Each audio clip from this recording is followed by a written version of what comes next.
The CIAA basketball tournament is in town for the second straight year, drawing thousands into Baltimore. As the oldest black collegiate athletic tournament in the country, it has rich history.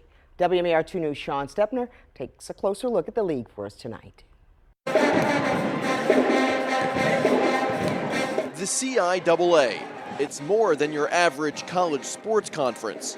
The CIAA is extremely important. It's where athletics began for HBCUs. What is now the Central Intercollegiate Athletic Association began as the Colored Intercollegiate Athletic Association, founded 111 years ago.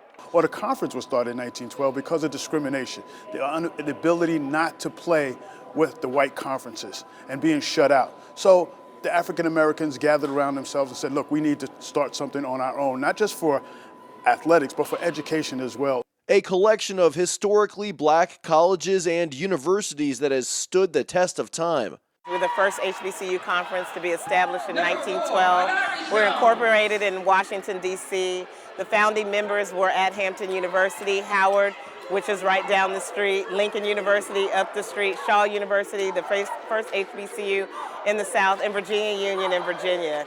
The men and the individuals who created this conference was important to give us access and opportunity to play the game when nobody else would. From 5 founding members to now a dozen current members from Pennsylvania to South Carolina.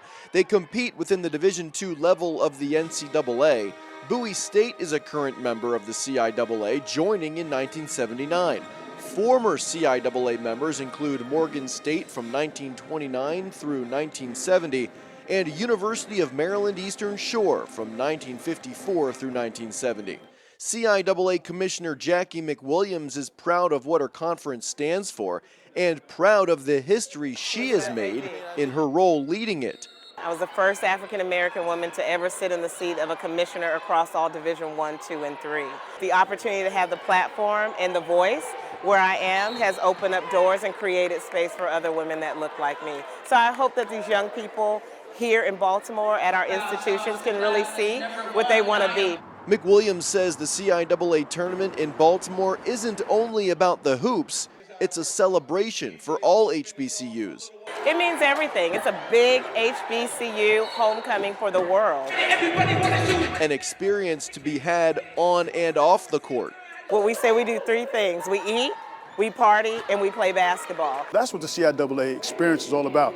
Athletics, education, and a social experience that's culturally connected to African Americans. A truly special combination. Going to an HBCU, being in the CIAA, will provide you that connectivity that you weren't getting at other institutions. You don't have to explain your blackness to anybody. It's inherent in the culture. It's inherent in the environment. So you don't have to protect yourself and on that level. But you know, like any other institution, you got to come and do what you need to do to make your way through the system, because it is all of us institutions of higher learning. And the goal is not to come here play basketball, not to be in a sorority, not to be in a band, not to be in the social clubs. It's to come to get an education. And that's why the CIAA is more than your average sports conference. In Baltimore, Sean Stepner, WMAR2 News.